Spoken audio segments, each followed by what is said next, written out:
Hello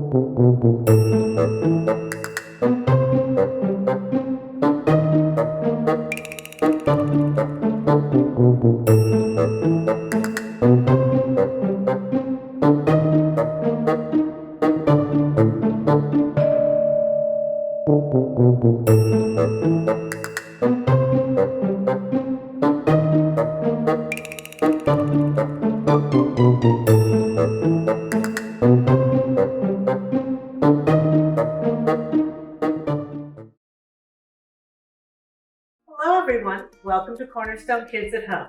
We have a bunch of fun stuff planned for you this week. You will spend some time worshiping God with music, you will go over your memory verse, and then you get to watch a true story straight from the Bible. But before we get to all that, I want to review our Next Gen core values. First, love God. I am created to pursue an authentic relationship with my Creator. Next, which is number 2, love people. I exist every day to demonstrate God's love to a broken world. And finally, love life. I experience life to the fullest as I walk in my God-given identity.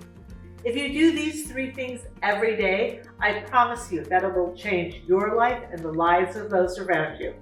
Have a good time today and have a great week.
And finally, the gummy fish.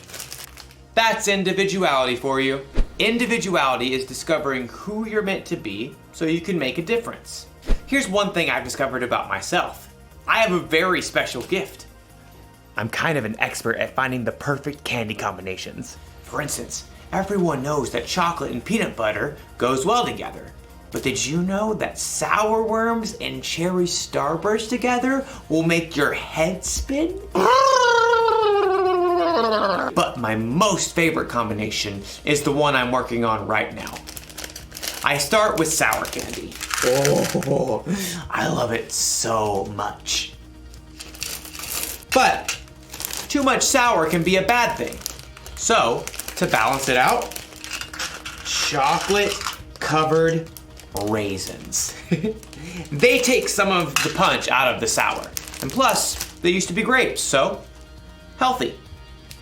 Then, the gummy fish. Of course, these are key because they stick to your teeth, so you know you'll be tasting them for at least another hour.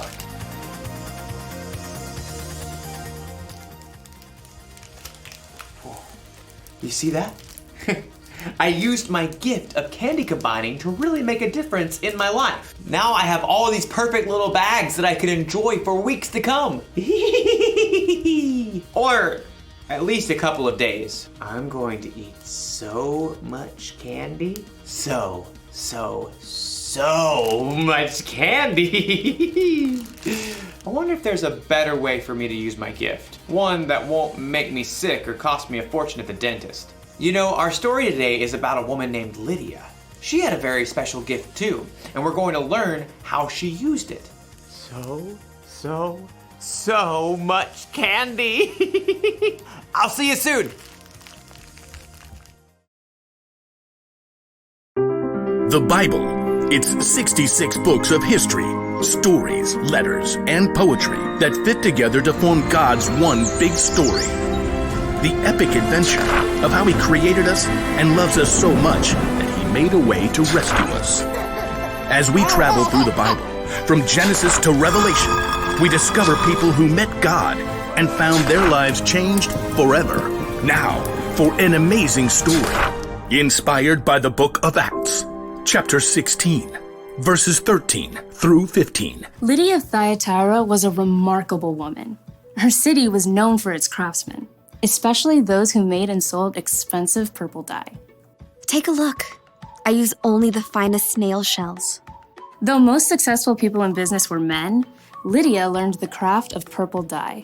And when she traveled to the Roman city of Philippi, she set up a business selling rare, expensive purple cloth. Please note, we have lilac, plum, iris, lavender, and grape fabric laid out. And over here you'll find amethyst, eggplant, and orchid. Lydia had likely been raised to believe in many false gods, but in her heart, she knew there was something more. The Jewish people believe in just one God. What if they're right? The city of Philippi had laws against bringing any unknown religion into the city. But Lydia would meet outside the city gates on the riverbank with a group of women who believed in the one true God. Love the Lord your God with all your heart and with all your soul. Love Him with all your strength. Lydia and the other women had never heard of Jesus. But as they began to seek God together, God sent a vision to someone else, the Apostle Paul, who was staying in the Greek city of Troas. Dream. It was so vivid. I saw a man standing right here begging me. He said, "Come over to Macedonia. Help us." Immediately, Paul and his friends set sail. Within a few days, they reached land and traveled to Philippi, one of the most important cities in Macedonia. So we just start by finding a synagogue of Jewish believers, right? I don't think there is a synagogue here. On the Sabbath, a day of worship, Paul and his friends went down to the river, hoping to find a place of prayer. Shall we gather at the river? Excuse me. Hi there. Do you wish to join us? We're praying to the one true God. Absolutely. There, by the river, Paul told the story of Jesus and how anyone who chose to follow Jesus could have a relationship with God that lasts forever. But this is amazing. This changes everything. The Lord opened Lydia's heart to believe every word of Paul's message. I wish to be baptized. At once. Not only was Lydia baptized, but she immediately shared the good news with her family and everyone who lived and worked in her home. And they too were baptized. Lydia gathered Paul and his friends. Do you consider me a believer in the Lord? If you do, come and stay at my house. We would be honored. As a successful businesswoman, Lydia's house was likely large and beautiful. We must meet here from now on. Lydia did not hesitate to give everything she had to the believers in the brand new church. And when Paul and Silas were later thrown in prison and then released, they immediately returned to Lydia's home to rest and prepare before they left the city. You must be brave. Of course we will. Don't forget to write. Later, Paul did write a letter to Lydia and others in the church of Philippi, and he remembered his time spent in Lydia's home and the church there with great joy. I thank my God every time I remember you. In all my prayers for all of you, I always pray with joy. I'm happy because you have joined me in spreading the good news. God began a good work in you, and I am sure that he will carry it on until it is completed. In everything she did, Lydia continued to use her gifts to help others.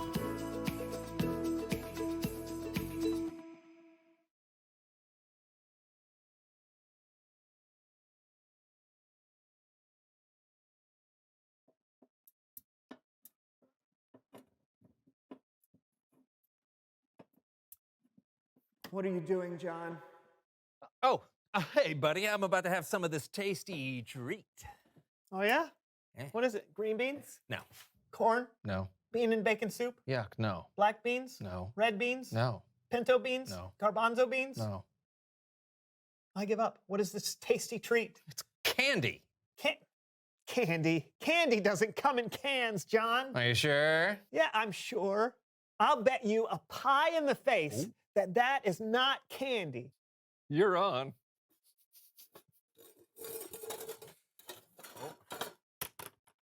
Canned candy. I thought you said there was a tasty treat. Yep.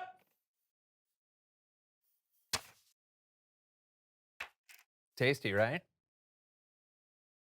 Yeah. Key lime, my favorite. Oh, mine too. Mm. Mm-hmm.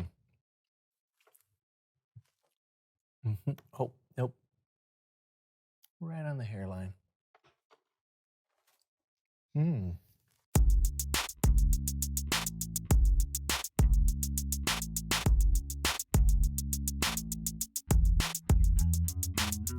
Greetings and salutations, our Oh, friends. fancy. Always. Uh-huh.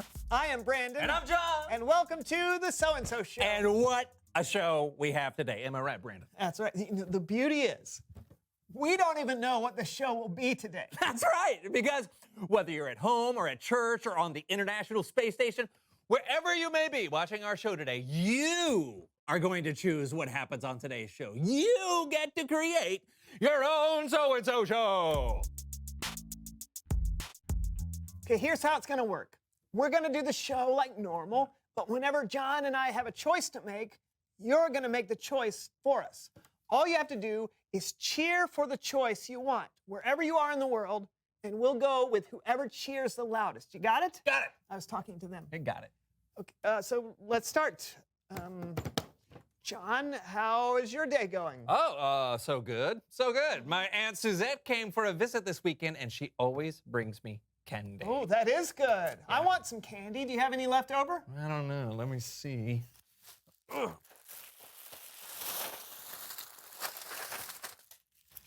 Yeah, just a little. Whoa, we'll never be able to eat all that. You may be right. Hey, you know what? I've always wanted to make a portrait of my face out of candy. Huh? Oh, no, let's make something that people will actually want to look at. Yeah. Like the Eiffel Tower. Oh, there it is. Your first choice. What should we do? Should we make the Eiffel Tower out of Oh, candy? a portrait of my face. Start cheering now. Yeah, turn up the audience microphone.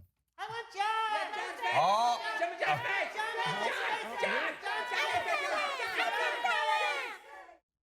Okay, it sounds like you all want us to make a portrait of John's face out of candy. It's your choice. So let's get to work. Come on!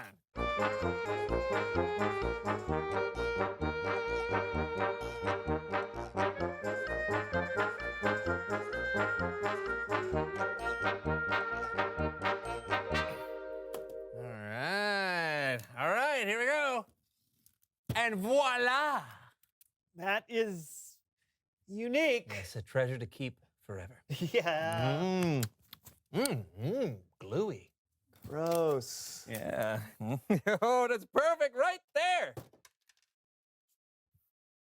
Oh, look at that. The eyes follow me wherever I go. Oh boy, it's time for someone who knows. Oh, okay. You get to decide who our guest is going to be. I think it should be the founder of the candy factory, Sweets to the Max, a man who's never given an interview or even been seen in public, Mr. Billy Bonka. And I think our guest should be my cousin Howard. He's a dentist. Really? What? Good dental hygiene is very important. Tooth decay is a huge problem. Just let them vote. All right, what's it gonna be? Whimsical candy connoisseur Billy Bonka or Howard the dentist? Start cheering now.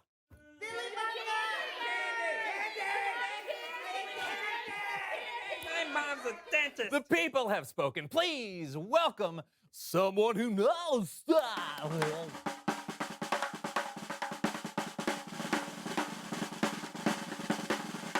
Come on in. Welcome. Okay. Welcome. Oh, here. Ooh, sorry. let me get that. Awesome. Tell us who you are and what you know. Well, I'm Billy Bonka, and I own the largest candy factory in the world. It's amazing. I think so. So, what do you love about candy? Oh, what's not to love? The sugary sweetness, the chocolatey chocolateness, the creamy caramel deliciousness. Yes! I love it all, yes. But what I love most about candy is the profit margins. The profit margins. Yes, let me just show you this candy bar. Yum! Graph.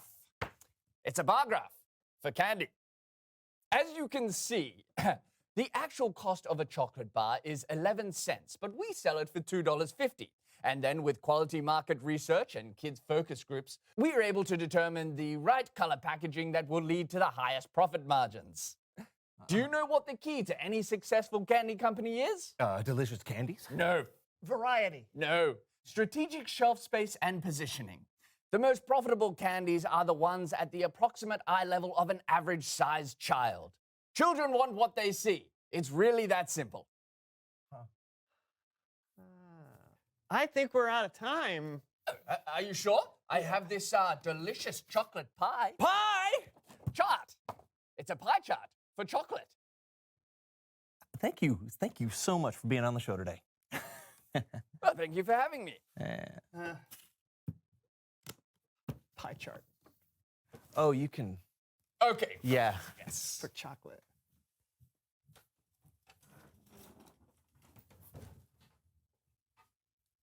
So your cousin's a dentist. Too late. Okay. It's Bible story time with Kellen.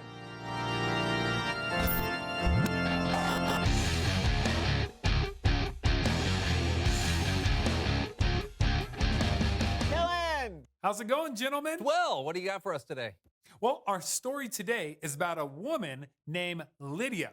And to help me tell it, here. Oh, you get to choose how we tell the Bible story today. Okay, I shot a film version of the story. Or I can read it. Start cheering now.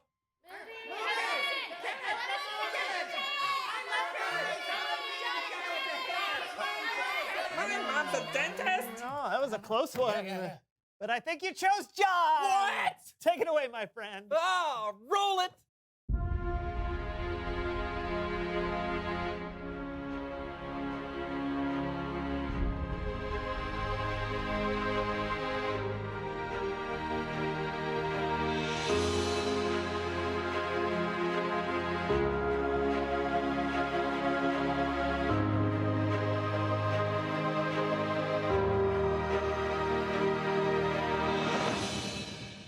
Let us go down to the river and see if we can find a place of prayer.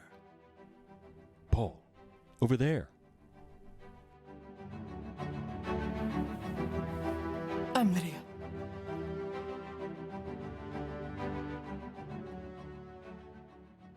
Let me tell you the message of Jesus. Yes. I believe this to be true. I want me and my entire household to be baptized.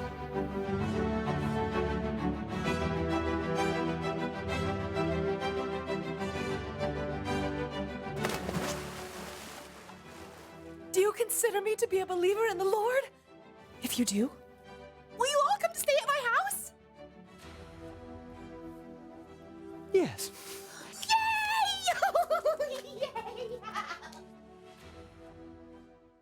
That was it? Well, there's not a lot about Lydia in the Bible. John's right. We actually don't know much more than what we just saw. But it was important enough that Luke, the author of Acts, thought he should write it down. And while we don't know a lot about Lydia, there are some really cool things we can guess based off what we know from history. Oh, yeah? Like what? Well, we know she sold purple cloth, and this region was known for its purple cloth. It was considered a luxury item. So there's a good chance that Lydia had a thriving business with lots of wealthy customers. Cool. So she was probably really good at her job. What else? Lydia was the first person we know of that became a Jesus follower in Philippi, the very first. And later on, when God miraculously broke Paul and Silas out of prison, do you know where they went? Where? Lydia's house, where all the other Jesus followers with Paul were staying. Lydia had used her skill as a business person, her talent as a craftsperson, and the money she made to provide housing for Paul and all the other believers while they were in town. And she most likely became an important leader of the church in Philippi. She was willing to use her gifts to serve God by helping others. This could be a much longer movie. Definitely. I think one of the reasons Luke wanted to include this story was to show that God can use our gifts, no matter who you are or where you are. Every person has something they're good at that can be used to help others. Thanks. That's great, Kellen. Thanks so much. Yeah. You're welcome so much. I'll see you guys next time. Later. See ya. Bye. That was really great. Oh, yeah. I love that there's so much more to people than what we just see on the surface. I mean, it was just 3 verses in the Bible about Lydia, but here we are talking about her nearly 2,000 years later. Yeah. I think it's a good reminder that everyone has something to give. Everyone has something they're good at. Yeah, they do. Absolutely. Reveal the question. What are you good at? Maybe you're really good at a sport. Or understanding math. Or maybe, you're really good at making people that feel left out feel welcome. Everyone has something they're good at. And what's cool is that you get to choose how to use the gift God gave you.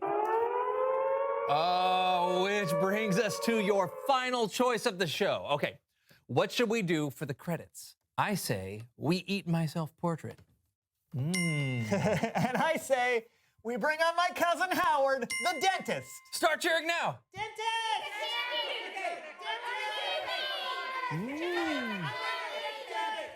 I can't tell who won. Let's do both. Yeah! See you next time on the So-and-So Show. Yeah, bye.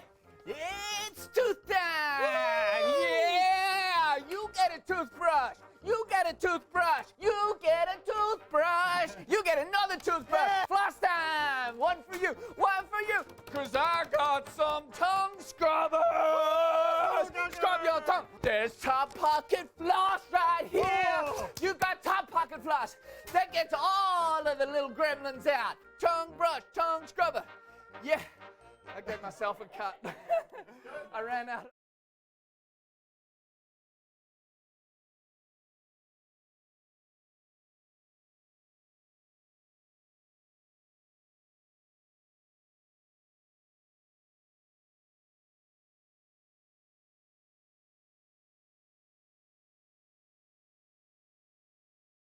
Okay, so everyone has at least one gift, right? Something they can do really well. And it doesn't have to be something flashy, like being an amazing singer. You could be good at baking, swimming, finding things that are lost, talking very, very, very, very fast, making people laugh, identifying different species of birds. It's a blue-throated macaw. Lydia's gift was that she was good at business. She knew how to make money by selling things that people wanted. She sold purple cloth. I wonder if she sold a coat like this. Probably not. Whether you know it or not, you have a gift. You may even have more than one.